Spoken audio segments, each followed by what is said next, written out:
Beauty and the Beast. Author unknown. There was once a merchant who had been very rich at one time, but who, having had heavy losses, was compelled to retire to a little cottage in the country, where he lived with his 3 daughters. The 2 elder ones were very much discontented at their poverty, and were always grumbling and making complaints.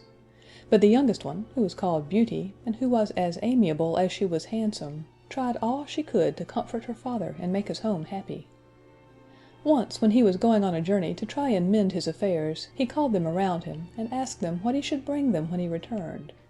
The 2 elder ones wanted each a number of nice presents, but Beauty, kissing him sweetly, said she would be content with a rose. So, when the merchant was on his way back, he came to an elegant garden, of which the gate stood open, and thinking of Beauty's rose, he went in, and plucking a beautiful one, prepared to proceed on his journey.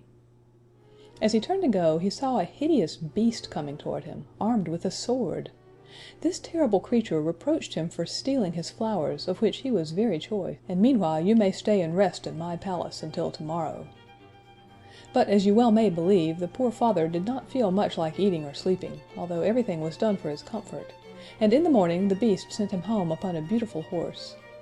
But though the birds sang around him, and the sun shone brightly, and all nature was smiling on his path, the heart of the poor merchant was heavy when he thought of his beloved daughters.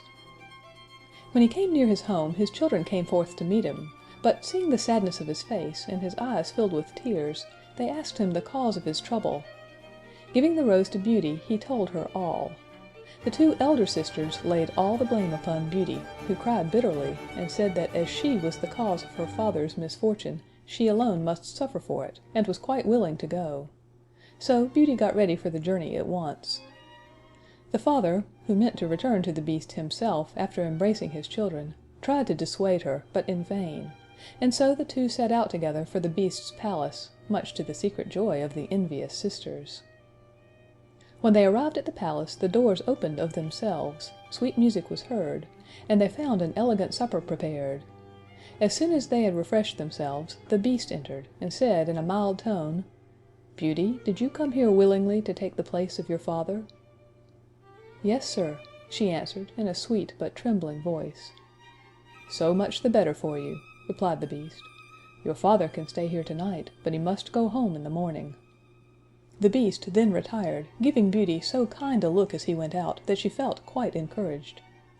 The next morning, when her father left her, she cheered his heart by telling him that she thought she could soften the beast's heart, and induce him to spare her life.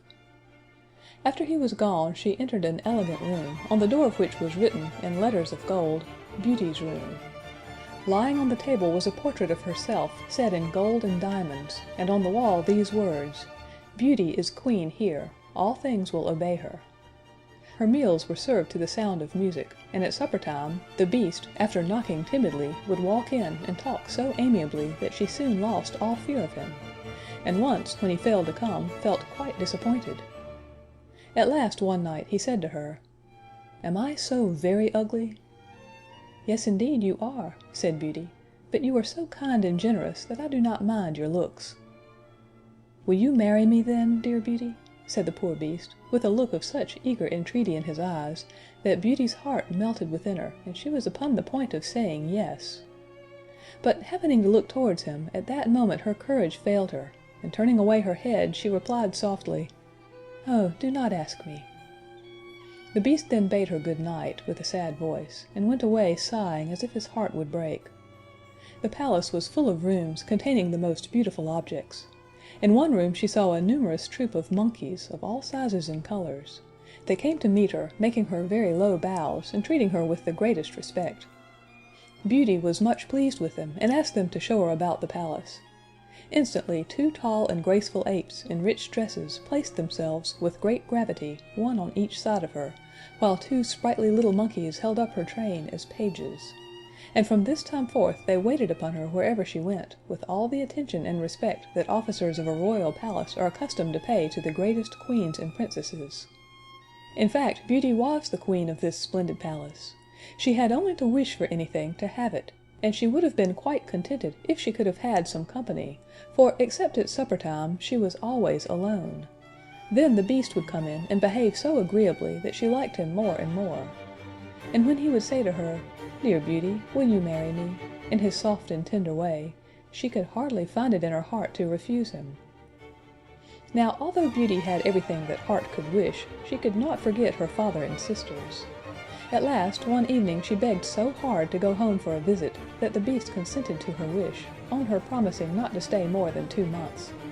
He then gave her a ring, telling her to place it on her dressing table when she wished either to go or return, and showed her a wardrobe filled with the most elegant clothes, as well as a quantity of splendid presents for her father and sisters.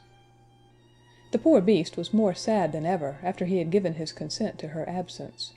It seemed to him as if he could not look at her enough, nor muster courage to leave her. She tried to cheer him, saying, "Be of good heart, Beauty will soon return." But nothing seemed to comfort him, and he went sadly away. Beauty felt very badly when she saw how much the poor Beast suffered. She tried, however, to dismiss him from her thoughts, and to think only of the joy of seeing her dear father and sisters on the morrow.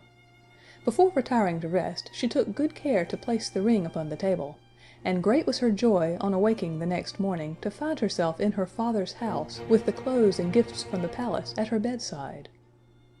At first she hardly knew where she was, for everything looked strange to her, but soon she heard the voice of her father, and rushing out of the room threw her loving arms around his neck.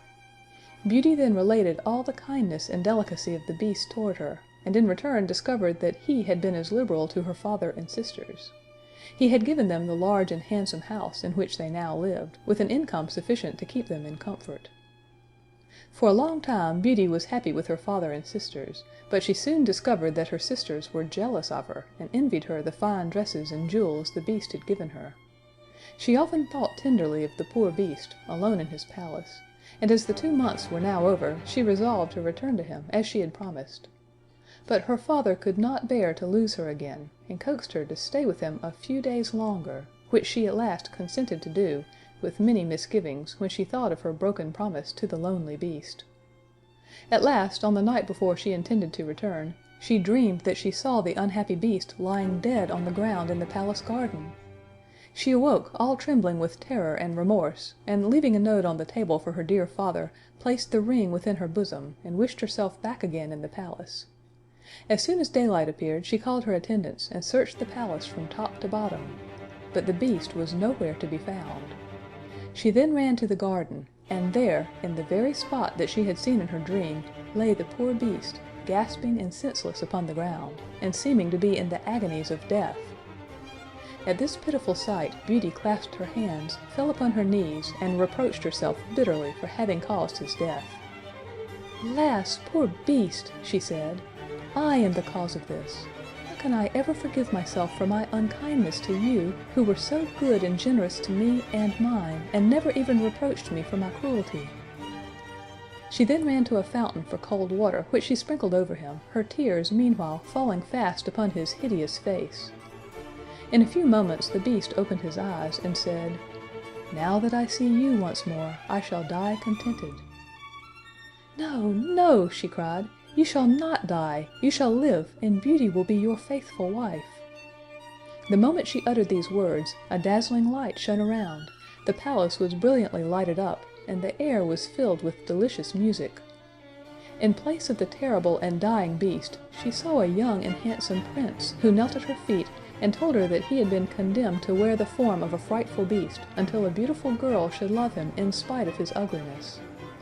At the same moment the apes and the monkeys, who had been in attendance upon her, were transformed into elegantly dressed ladies and gentlemen, who ranged themselves at a respectful distance, and performed their duties as gentlemen and maids of honor.